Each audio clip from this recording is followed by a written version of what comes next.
Star TV news में भलीकार मां हां मुबशर सोली आऊं आहियां पेरिया गुल सबका पेरी नज़र हेडलाइंस ते। अफगान तालिबान खिलाफ ऑपरेशन गजब उल हक जारी। पाक फौज किला सैफुल्ला सेक्टर में आला जरगा पोस्ट तबाह करे छड़ी। सिक्योरिटी ज़रियन मूजिब पाक फौज जे बरवक्त कार्रवाई सबब किला सैफुल्ला मां दखल अंदाज़ी की कोशिश नाकाम बणाई वई। कार्रवाई में केतरा ही दहशतगर्द पाड़जी विया। पाक फौज अफगान तालिबान जे केतरनि ही पोस्टन के तबाह करे दुश्मन के भॼण ते मजबूर कयो।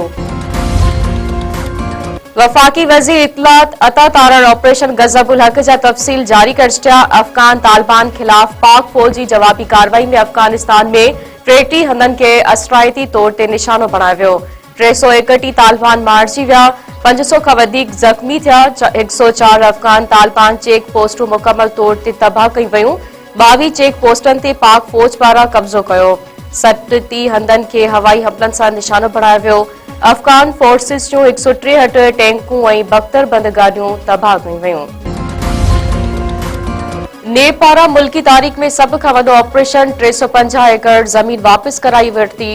नेब बोर्ड ऑफ रेवेन्यू जे सहकार सां क्लिफ्टन ब्लॉक 1 ऐं 2 में कार्रवाई। ऑपरेशन में नेब पारां 423 अरब रुपयनि खां वधीक मालियत जी 350 एकड़ ज़मीन हथ। नेब हथ कयल ज़मीन सिंध हुकूमत जे हवाले करे छॾी।